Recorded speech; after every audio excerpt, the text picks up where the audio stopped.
Y'all check that out.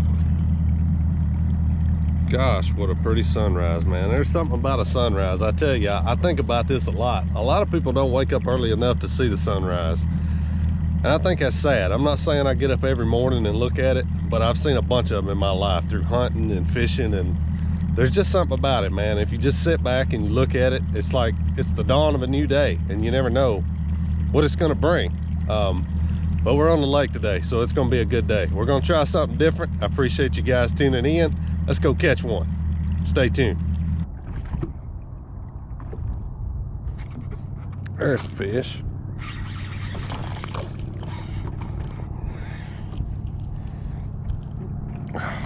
First crappie on the long pole. Y'all can tell I am not very used to this, and that's just a small crappie, not a very big one at all. But I just wanted to try something different. I've got this is a 14-foot B&M Diamond Series jig pole. And for what I do, you know, I'm more of a, I guess a stay back and cast kind of guy. But I never have really tried crappie fishing with a long jig pole. I got some more fish right under me. Let me get back down here.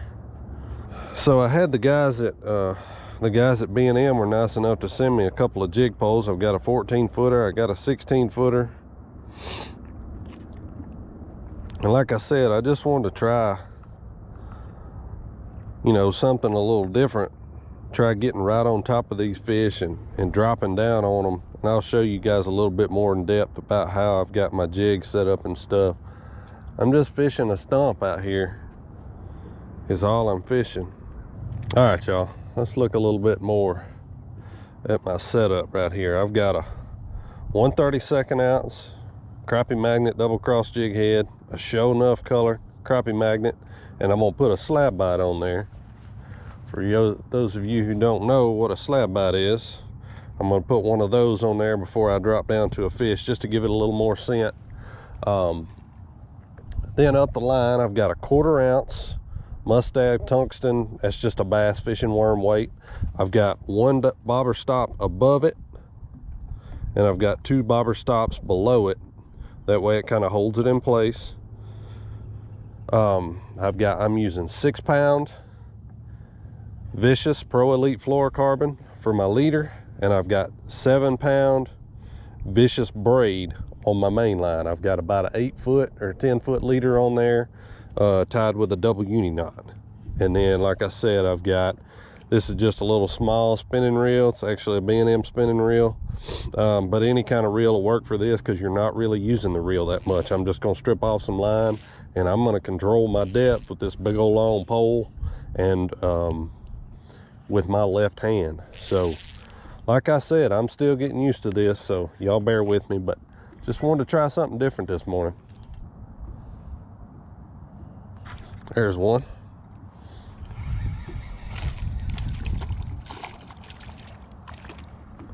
Come on in here, boy. I'll tell you what. You got so much line out. Oh me, I look like a goofball out here this morning. I just ain't used to this. I don't know what to do with all this extra line. Y'all probably, if you fish with a jig pole a lot, I know you know exactly what I'm talking about, but I'll get her figured out. At least I'm getting some bites on it. It's pretty cool. I tell you what, that long pole, it's got a limber tip on it, and that thing is super sensitive, man. I mean, when them crappie come up there and hit it, you can feel it just thump. That's it's actually a pretty neat deal. There he is. A little bit better one there. Come on up in here, boy. Yeah.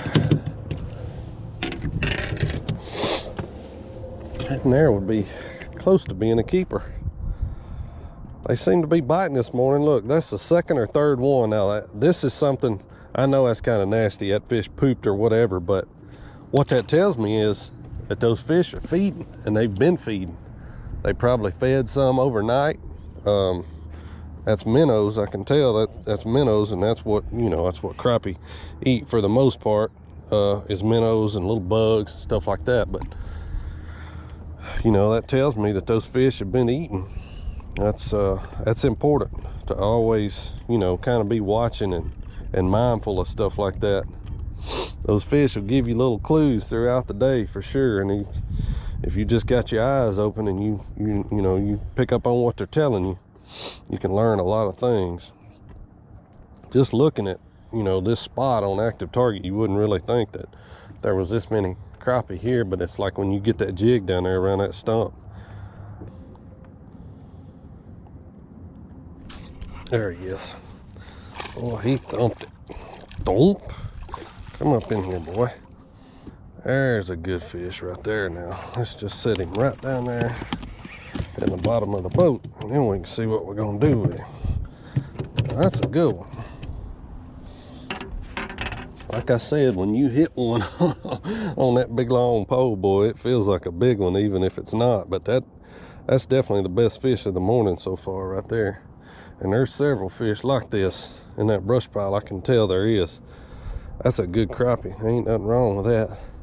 And that's proof that catch and release works, because he's been caught before and released. We're gonna release him today. I got several crappie in the freezer. I've been crappie fishing quite a bit, so I don't really need any right now, but there's a good one. Tick. That's all I felt. Come up in here, boy. That's a nice one.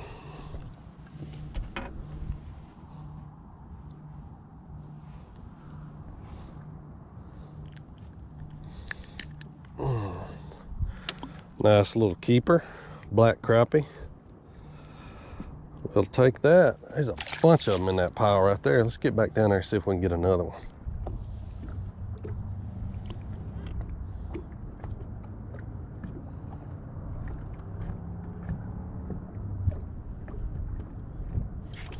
There's a good one.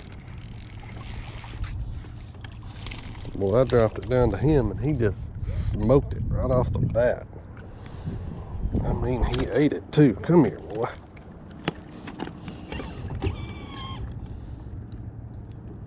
He was sitting out off the brush pile a little bit.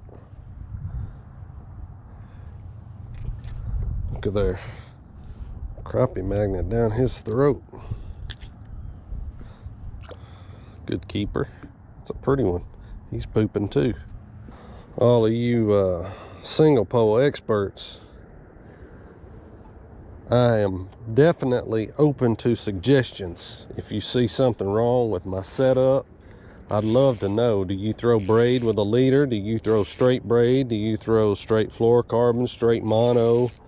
You know, what length rod do you use? I'd love to know. You know, obviously the reason why I wanted to try this is because I see a lot of people doing it, and a lot of guys that I see using a single pole are targeting crappie that are like single fish that are suspended.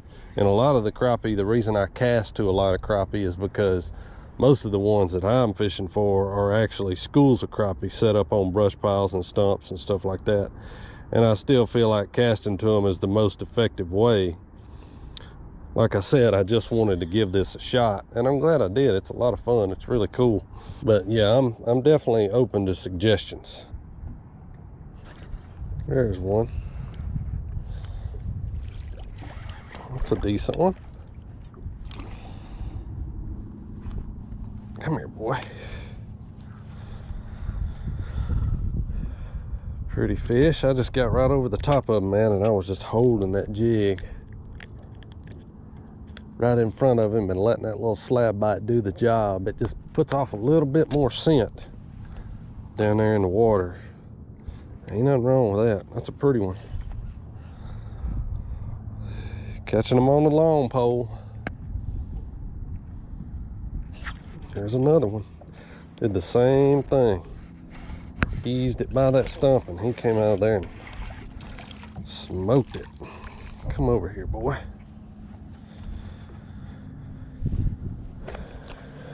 They ain't real big ones, but they're Nice late summer, early fall crappie. It's actually pretty chilly this morning. We'll let him go. It's about, I'm gonna say it's probably 61, 62 degrees. There we go. That feels like a pretty good one there. Not a big one, but a good keeper. That was pretty cool. I was kind of searching around, just looking around on active target,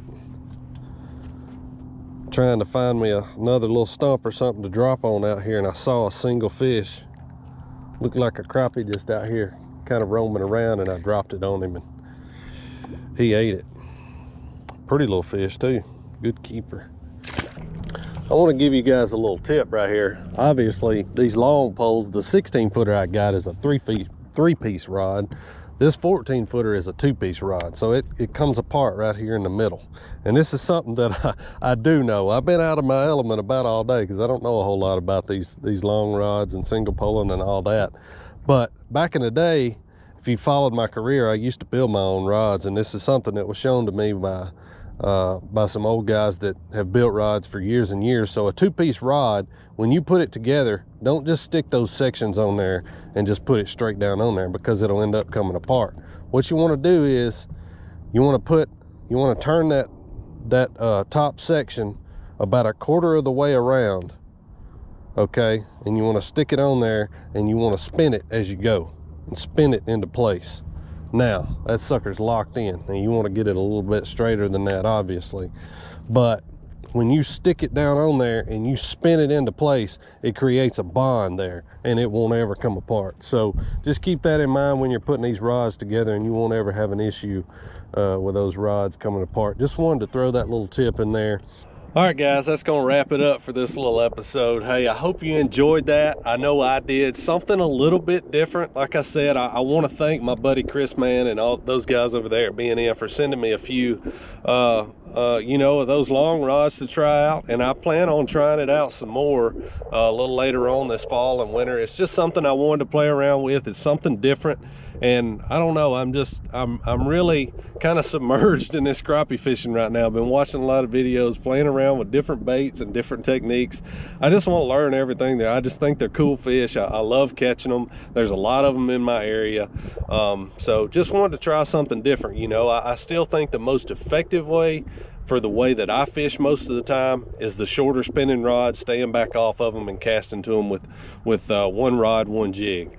But that single pole, you know, getting closer to them and jigging is definitely a different way to do it, and it's effective. As you can see, I caught several fish doing it. So just wanted to try something different. Y'all let me know what you think. How do you catch them? And I'll see you again next time right here, Brandon Lester Fishing.